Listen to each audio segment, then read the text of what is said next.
And one of the great things about human species is that we have this remarkable organ, the brain. La tête dans le cerveau. Biologie, cervelle, synapses, neurosciences, physique. The human brain really is the most unique gift of our species. Avec Christophe Rodeau. De nombreuses légendes à travers le monde décrivent l'existence d'êtres qui, une fois la nuit venue, se transforment en véritables monstres débordant de violence. Et si derrière ces mythes se cachait une part de réalité? Et si il existait au niveau de notre cerveau un mécanisme responsable d'une exacerbation de nos comportements violents une fois la nuit venue? La tête dans le cerveau.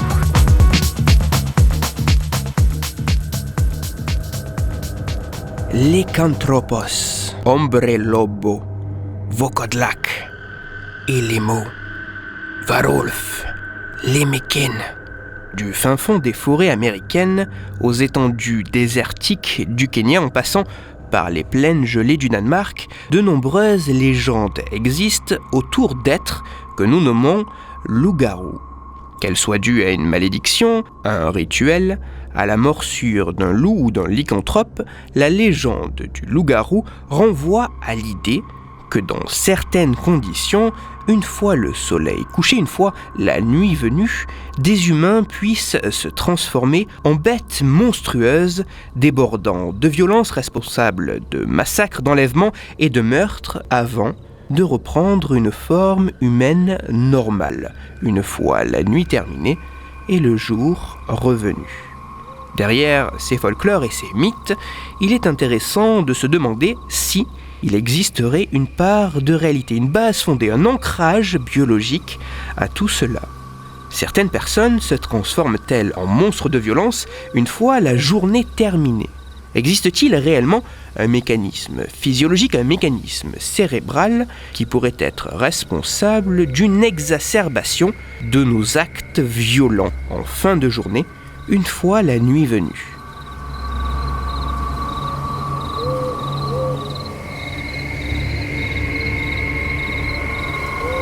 Un grand nombre de fonctions physiologiques et cognitives, comme la température corporelle, l'alternance veille-sommeil ou encore la mémoire par exemple, sont soumises à un rythme, à un cycle d'environ 24 heures fluctuant au cours de la journée.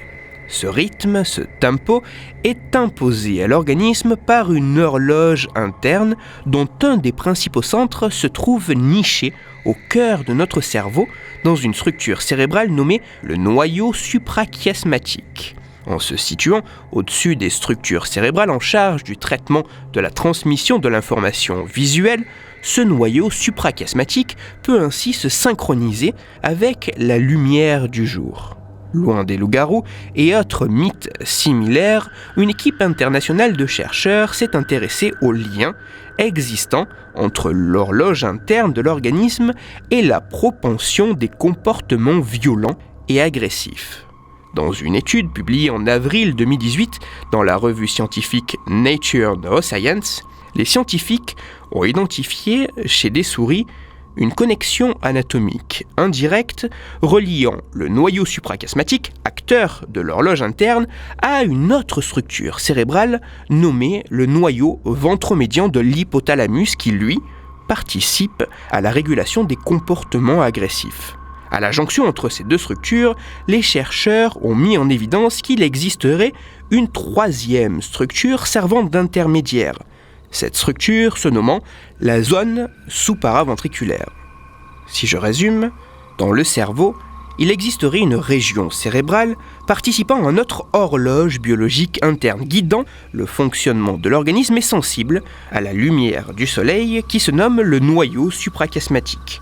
Une autre structure, nommée le noyau ventromédian de l'hypothalamus, participant à la régulation des comportements agressifs. Et entre ces deux structures, un troisième acteur.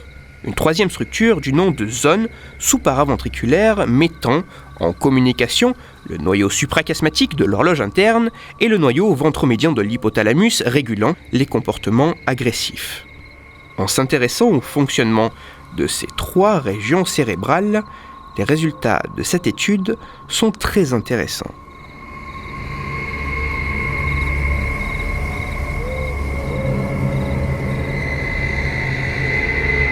Les résultats de cette étude sont intéressants à plusieurs égards. Premièrement, en observant le comportement des souris, les scientifiques ont constaté que les comportements agressifs fluctuent au cours de la journée. Assez calmes au début de la journée, les comportements agressifs devenaient plus importants, devenaient plus fréquents une fois le soleil couché et la nuit débutant. En mesurant l'activité du noyau suprachiasmatique, dont le fonctionnement est modulé par la présence de la lumière du jour, les chercheurs ont également constaté que ce noyau avait une forte activité en début de journée et que cette activité était nettement moins importante en fin de journée et en début de nuit. Deuxièmement, les chercheurs ont également observé qu'en bloquant la zone sous-paraventriculaire servant de jonction entre l'horloge interne du noyau suprachiasmatique et la régulation des comportements agressifs du noyau ventromédian de l'hypothalamus, les comportements agressifs des souris étaient bien plus importants. En le bloquant, l'intermédiaire ne jouant plus son rôle de médiateur entre l'horloge interne et la régulation des comportements agressifs, les actes violents se multipliaient.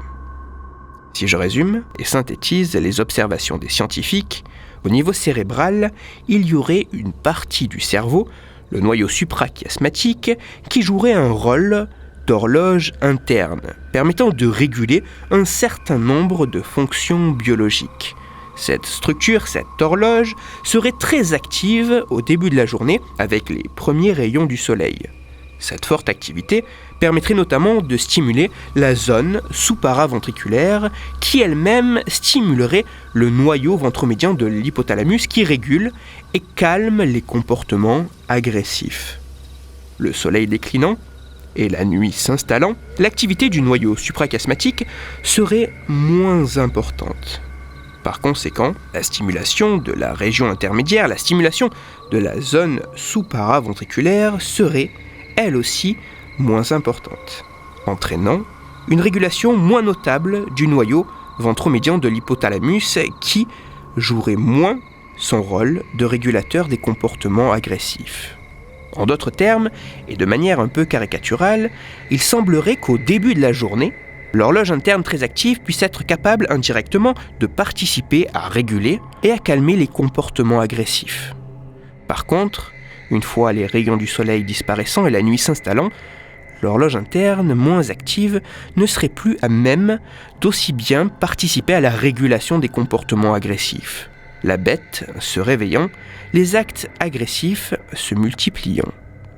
En conclusion, même si aucune preuve ou observation ne laisse penser que les loups-garous et autres types de monstres puissent exister, il est intéressant de constater que le mythe de la bête s'éveillant à la tombée de la nuit pourrait avoir une origine, pourrait avoir un ancrage biologique, car il semblerait bien exister un lien entre le moment de la journée et les actes agressifs, car il semblerait bien exister un lien entre la tombée de la nuit et l'apparition des comportements agressifs.